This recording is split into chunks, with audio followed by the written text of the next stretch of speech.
Okay, Friday is here. The weekend has arrived, everyone, and it's a pretty exciting weekend to be a Celtic fan. Now, to be fair, they do come along every single year, but we shouldn't grow tired of them at all, because tomorrow, our wonderful team will get their hands on that glorious Scottish Premiership trophy once again.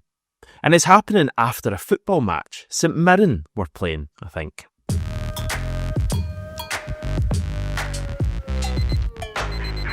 Plan for today is to chat a little bit about Wednesday night, the win at Pittodrie. Got some more comments from Brendan Rodgers on certain talking points after the game.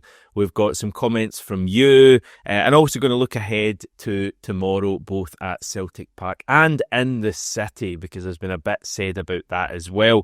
I did enjoy Brendan Rodgers' comments after the game on James Forrest. And you may have seen this online, but the statement, I'll call it a statement from the journalist, was put to Brendan Rodgers saying, you kind of have to play James Forrest at the weekend, don't you? In order to get his goal. And I think sentimental reasons was the phrase that the journalist used. And I think Brendan Rodgers was a little bit surprised at first at the statement, because I don't think many people are actually expecting James Forrest to start the game at the weekend or the cup final. And to be honest, I think it's a little bit of a manufactured kind of, whatever it is, a talking point in the close of the season, and basically only comes around because we're about 100 points clear at the top of the Premiership. If the league was tight, there'd be no real chat about James Forrest potentially getting his goal. It's just a way to add some sort of excitement. But Brendan Rodgers very keen to point out that it'd be great if James Forrest got his goal, but that it doesn't actually matter too much. They're not going to take any trophies away from Celtic if James Forrest doesn't manage to get his goal. And Brendan Rodgers just pleased that he's playing well. He then made a comment that I did find amusing when he said that he thought even the Aberdeen fans wanted James to score the other night at Pittodrie. Not sure if that was a joke from the manager, but I certainly doubt that would have been the case. But I'm here to tell you, everyone, just, even if you're not paying attention to the rest of my video today, if you're kind of snoozing and I'm just waffling on as I tend to do, this is an important bit. James Forrest is going to get his goal tomorrow. He's going to score a late goal, and it's going to be from the penalty spot. Yeah, we're going to get a late penalty. He'll be on the pitch at that stage. He'll step up and he'll send the goalkeeper the wrong way. And that's the kind of thing that happens on Trophy Day. So, yeah. I'm not often wrong about these things. Remember the 5-0 at Tannadice? Okay, a few other talking points from the midweek game. Brendan Rodgers thought Mike Nawrocki played through the lines really well. Said he was pleased with his performance. Didn't go too much into it. Wasn't asked whether Nawrocki's place has or his chances of staying at Celtic have been strengthened by his last couple of games that he's played or anything like that. Brendan Rodgers also talking up Austin Trusty, who he said had a good game. Okay, said the sun was in Trusty's eye in the first half, which, to be fair, is something that I noticed. On young Sean Micardo, just very quickly, by the way, everyone, his surname is spelled M-C-A-R-D-L-E, so it's Micardo, not Micardo, if that makes some sort of sense. Sorry if this is pernickety of me, but we've got a long couple of decades ahead of watching this guy flourish, so let's get his name nailed down nice and early on. The manager says he likes young players to have personality. Micardo has that. Says he's got a wee edge to him as well. I wonder what he means by that. Does he just mean a bit of arrogance potentially? Certainly a bit of confidence, fearlessness. I guess you do need that as a young player, and Micardo seems to have it. Some of you getting pretty excited. I thought I was bad yesterday. We've got Sean Gallagher saying, my personal highlight of the match was watching this boy, Micardo, who looks like he just came out of La Masia. That's the Barcelona academy, in case you didn't know. Also got Chantyism. Young Micardo is by far the best academy player since KT. His touch and passing was sublime. I have been critical of our academy as it produces next to nothing for years. This young guy is the real deal. Delighted with his performance.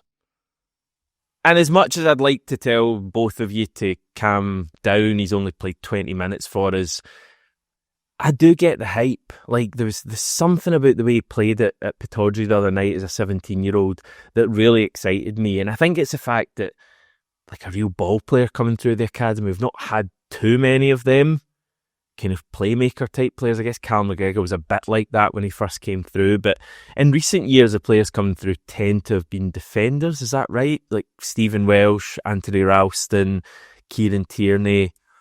I don't know if I'm missing anyone, but having a real, what looks like a flair player coming through the academy is incredibly exciting, so I get the hype. Just going back to the centre-back stuff, G-Boy saying Rocky all day long over Trusty or Scales. I genuinely don't get it that Rodgers doesn't pick him more, and how Trusty in particular gets a game before him is beyond me. RGL saying, so glad you're talking about Nawrocki. You wouldn't think he's hardly played after his last two performances. I hope he gets more game time in the last two games. I honestly like him more than Trusty, who seems shaky and generally back passes when he should be looking to pass forward. Yeah, I mean, I made my point pretty clear yesterday that I like Nawrocki. I think he's more aggressive than Trusty. He, in both boxes, I mean, I know as a defender you tend to just look at what they're doing defensively, but the fact that Nawrocki scored the opening goal at Pittodrie, I mean, excuse my ignorance, I should really have searched this before I came on. Is Trusty even scored for Celtic all season? And I'm not a Trusty hater, by the way. I'm certainly not like some people who have him down as a complete dud. As I said earlier in the week, I think some of his best performances have actually come like away from Scottish football in some of the Champions League games. But I don't know, it's frustrating to me, and probably to a lot of you as well, that we watched Nawrocki and he looks good. In the last couple of games we've seen him, and even I remember last season he came on and he come on in the New Year's derby at Celtic Park, the one that we won 2-1. I think that we got an injury to someone in that game. Can't remember who, if it was Scales or Carter Vickers, but Nawrocki came into that game and I remember him being pretty good in that match. I know it's not all been perfect for him, but like, has he had a fair crack of the whip at Celtic? And I would say no. I know he's had injury problems. I just don't know if Brendan Rodgers fancies him. And sometimes when Brendan Rodgers' mind is made up on a player, that's kind of it, sadly. But I hope he gets an opportunity in pre-season to impress. I saw a few people, I don't know if it was in one of your comments or somewhere else, potentially saying that Nawrocki would be like a good backup right centre back who could come in if Carter Vickers was missing. And let's face it, Carter Vickers does miss the odd game over the course of a season. I wouldn't be against that. I think he needs to stick around, even if he's not necessarily going to be a starter for us. I think we need to see him play in some games because he's got something. Yeah, not too many negatives from Pittodrie the other night, but a few of you picking out Jeff Schlupp as someone who there's maybe a little bit of concern over. Now, I don't know how concerned you are, given that Schlupp potentially only has a couple of games left with Celtic and he's not going to start either of the matches, is he? But William Hislop saying Schlupp is a problem. I liked him at the start, but think he thought it was too easy until the Rangers game, where he was shocking along with another few. But I think it knocked him, especially as he's not been the same since. Yeah, I'm not sure about Schlupp going forward. I think when he first came in, he did look really good because I think Greg Taylor was really struggling at that point. And Schlupp offered us something different. I mean, away to Bayern Munich, he was excellent that night. But I do think he's regressed in recent weeks. And I guess a part of that we often don't consider too much as fans is that when you do come out with the team and suddenly you go from playing every week to just coming on as a sub for 20 minutes here or there, it must be harder to recapture that form. We see that with guys like Adam Ida. Schlupp doesn't look the same kind of player as he was when he first came in. And I've kind of reached a point, I think, where my ideal scenario for left back next season is for us to sign Greg Taylor up again and have Tierney and Taylor. I just think that would be the perfect mix. Tierney's obviously your main option, but we're going to have to be very careful with his the amount of matches he plays, his playing time. Having someone like Greg Taylor who knows the club, is an established Celtic player, and also he's a different option to Kieran Tierney in terms of the way he plays and stepping into midfield. That would be my ideal scenario. If we're not able to sign Greg Taylor up, and we still don't really know what's happening with that, could go either way. I guess as time goes on, you start to think even more that he won't be here next season. then I think I would like us to move and sign another left back. And I don't know if I've seen enough from Jeff Schlupp to say that I'd want him to be the backup to Kieran Tierney.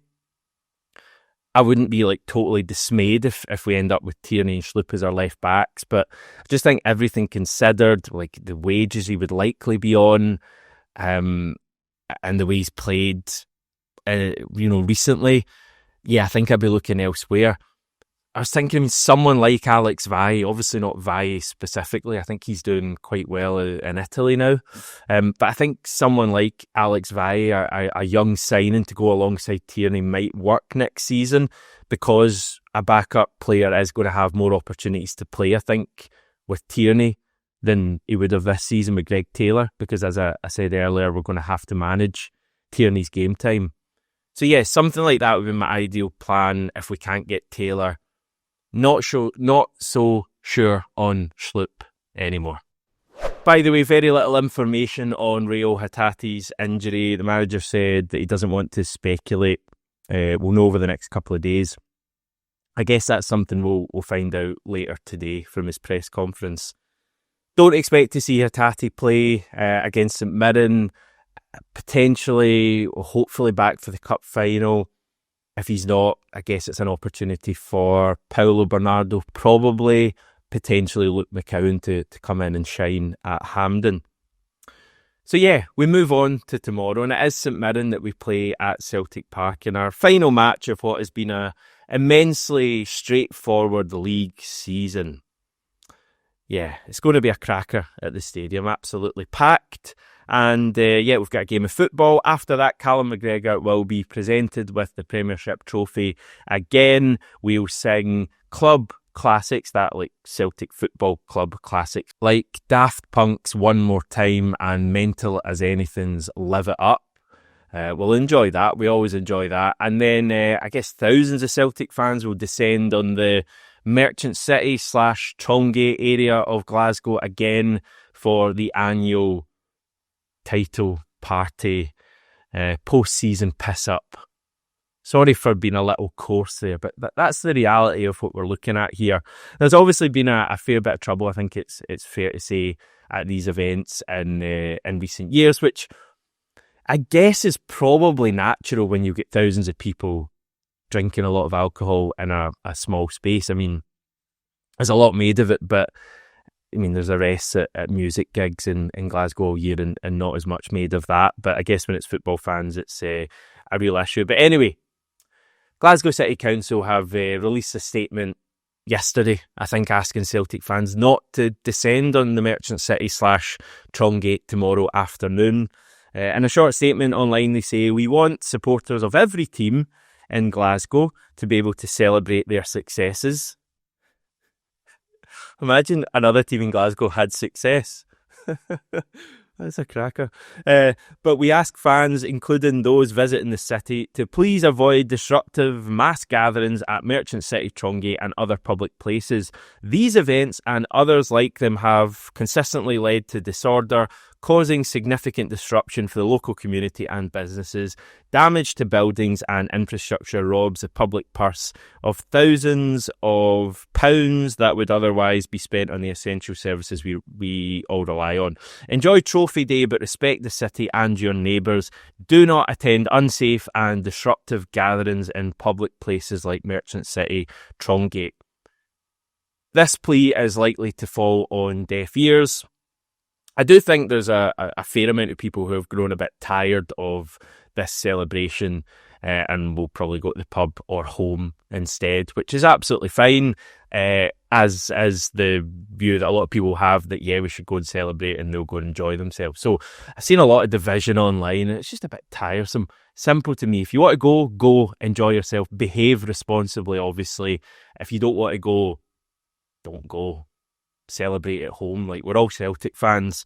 Ryan118 did cover this topic in a video he put out yesterday that I enjoyed, so I won't go way into it. I did agree with the point that was made about, like, why does Celtic not arrange some sort of official Celtic event here? And I've often wondered that. I guess there's some sort of reason for it. One I can think of off the top of my head would be, like, there's not a great amount of time between us winning the league and trophy day. Obviously this year there is, but last year, for example, it was 3 days, and obviously the club couldn't be seen to be promoting an event where we weren't yet champions, but they also need to give enough notice to certain things to host the event, if that makes sense. So maybe that's a reason. I guess finding somewhere is a reason as well. But like, just imagine there was like as I say, official Celtic sanctioned party, Glasgow Green, for example, a big area like they do with Transmit.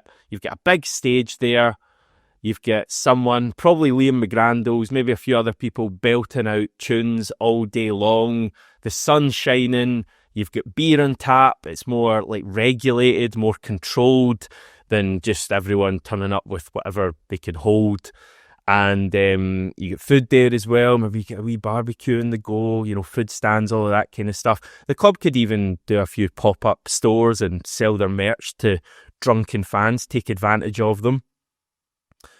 Imagine that. Like, it would be amazing, and the money would be going into Celtic, and as I say, it would be, I think, more of a kind of positive outlook on this. And yeah, this Merchant City event, I've been to a couple of years when I was back home, and I enjoyed myself, but I mean, there is often trouble there, and it's fair to say, get real negative press, and the wider press in Scotland, and you might not care about that at all. And to be honest, I don't blame you if you do, but I've always wondered why Celtic don't arrange some sort of official thing here.